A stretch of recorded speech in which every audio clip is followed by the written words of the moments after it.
Hi అండి, ఎలా ఉన్నారు? నేను ఈరోజు డైటింగ్ చేసే వాళ్ళకైతే ఒక మంచి ఐడియా చెప్తాను. నార్మల్గా డైట్ చేసే వాళ్ళు అయితే మిల్లెట్స్ యూజ్ చేసుకుంటారు కదా ఫుడ్లో. ఆ మిల్లెట్స్ బాయిల్ చేసి అలా తినే కంటేను ఆ మిల్లెట్స్ అన్ని అంటే మిల్లెట్స్లో ఏమేమి ఉంటాయి, రాగులు, సాములు, జొన్నలు, కొర్రలు, ఇలా చమ్మలు, ఇలా ఏవేవో ఉంటాయి కదా, అవన్నీ అలా బాయిల్ చేసుకొని తినే కంటే అవన్నీ కలిపి ఒక ఫ్లోర్లా చేసి స్టోర్ చేసుకొని రోటీస్లో చేసుకొని తింటే చాలా బాగుంటుంది, టేస్టీగా ఉంటుంది, హెల్త్కి హెల్త్ కూడా.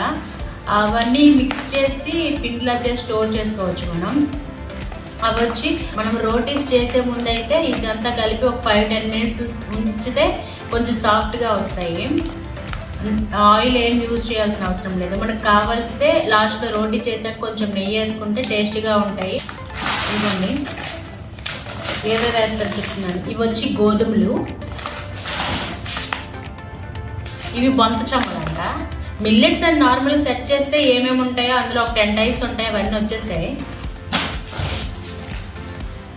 ఇవి కొర్రలు, అరికలు, వరగలు. దీంతో పాటు మర్చిపోయి చెప్పడం, దీంతో పాటు ఓట్స్ కూడా ఆ పిండి పట్టించేటప్పుడు ఈ ఓట్స్ కూడా అందులో యాడ్ చేసుకోవాలి. ఇదిగోండి సోలు. ఇవన్నీ అయితే మెత్తగా పిండి చేసుకొని మన రోటీ చేసుకుంటే చాలా టేస్టీగా ఉంటుంది. నేను చెప్పే ప్రాసెస్ మీకు నచ్చితే సబ్స్క్రైబ్ చేసుకోండి, లైక్ కూడా వేయండి. ఇంకా ఎలాంటి వీడియోస్ కావాలో కూడా కామెంట్ చేస్తే అలాంటి వీడియోస్ చేయడానికి నేను ట్రై చేస్తాను. Okay, bye.